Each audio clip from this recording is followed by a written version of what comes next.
name is Heather Collins, and for this assignment, I am doing an argumentative essay on why books are better than movies. Ever since the dawn of cinema, films have been this sort of little brother to the idea of novels. And many film adaptations of literature leave viewers and critics saying the book was better. People often expect the movie to accurately explain what was happening in the book, from the scene to the characters, to what they look like, to what is happening. Those who watch the movie, especially those who watch the movie rather than read the book for a class assignment. The problem is movies never live up to the same standards as books are. Movies run for about 90 minutes, while a book could run for about 400 pages. They can provide all sorts of details that a movie cannot. Sometimes authors create such vibrant and fascinating worlds that a movie, when put into a film, it can't live up to the author's literary world. In a movie, there is no way to hear what the character is thinking without it seeming as though everyone can hear it.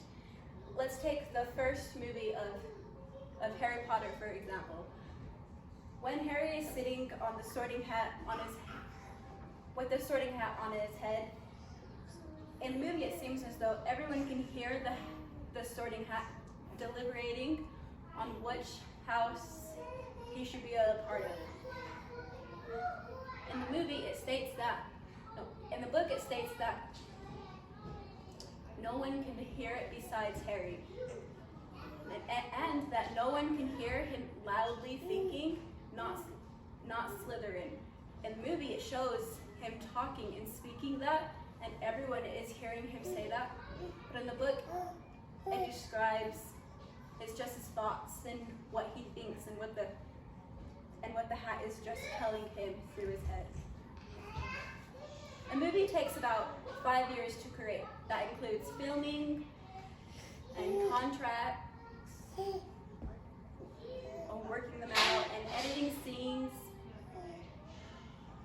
I'm not against movies. I like to sit down and watch a show with my friends or alone.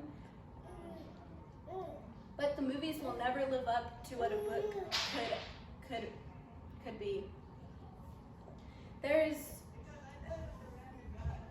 are so many details that fit on a page of a book that can't fit into a 5-minute film. When reading a book, characters are described and not shown, which gives you the opportunity to make up your own picture in your head of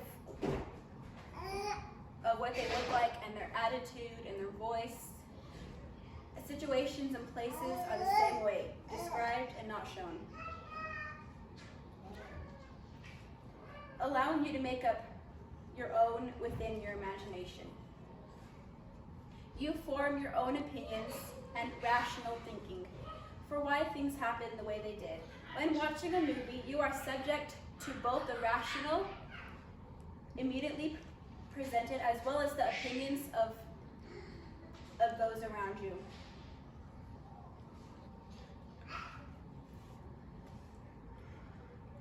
When you're watching a movie, you don't necessarily always watch it alone. You go to the movie theaters and you go with friends or family, or you just have a movie night at your home. But when you're with others, you are judged on whether you liked what was happening in the show. But when you're reading a book, you are reading it alone. And reading allows for appearance to be dropped and feelings and thoughts to be felt more without hesitation. There is no audience to judge for when you feel that something shouldn't have been what happened. For example, when your favorite character dies, you have a safe haven for feeling and thinking and your own imagination of what's happening. Reading takes a while. Yes, it does. You have your own pace and your own time. You can read on your breaks, or you can read whenever you want. If you go to the movie theaters, you can't pause and watch it in your own pace. Why does that matter? Due to limited time frames, also due to your own limited attention span, filmmakers don't have enough time to put everything from the book on the screen. The book is better, it has everything in it, and the movie doesn't. How can you include everything in a 3-hour movie or shorter? Things get left out. This upsets some people, hence the books are better than movies. Personal details are left out of movies. The movie is not complete. There's always going to be a missing scene that someone enjoyed, and it's going to change their thoughts on the movie when that scene was taken out or changed to what they didn't think really happened in the book. Books are better because of our own imagination. When you read a book, our mental images of the characters and how the characters sound, how the landscape looks, and what the world is like is created by you, the readers.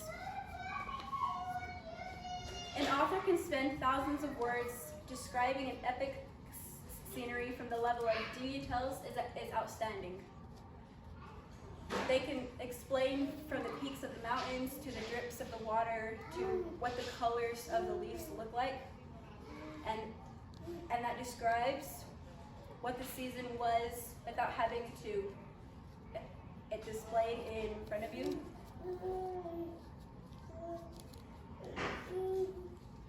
It's a wonderful world for your own imagination, and a movie can't create what your own mind can come up with. That's why books are better than movies. Our imaginations are so powerful, and each person will have a slightly different idea of what should have happened. When a filmmaker creates a film, they're doing it with their own idea of what they think should have happened. So yes, sometimes they change the story to match up with what they think can happen, or what they can do. They can't always have a fantasy book and make it exactly how it's described, because it's not real. So they have to adapt it to what they can come up with.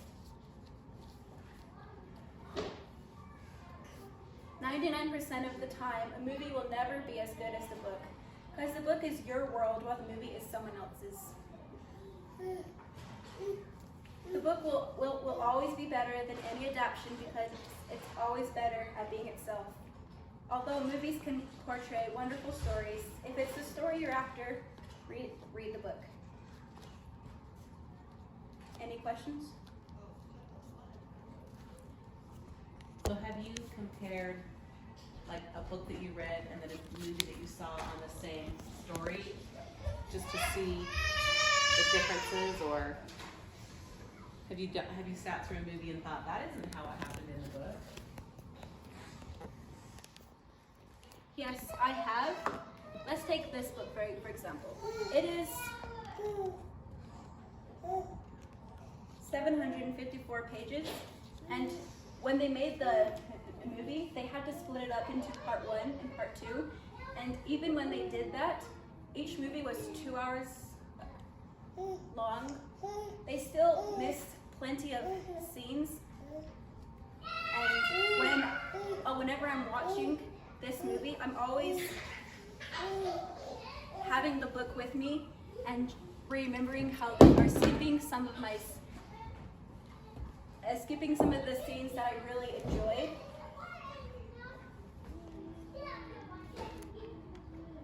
I just want to say thank you for taking the time to listen to my speech, and I hope you can take something home. And maybe you don't like reading, and that's okay, but the book will be better than the movie.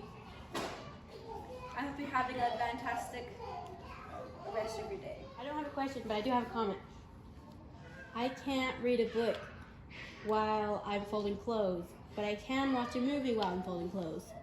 There's always audiobooks. they describe the scene from another person reading it to you. That's right. I didn't even think of that. And I might get more of the story listening to an audiobook rather than trying to watch a movie while I'm folding clothes. Looking up and looking down, looking up and looking down. Yeah, you'll be. Maybe I will get more into books doing that.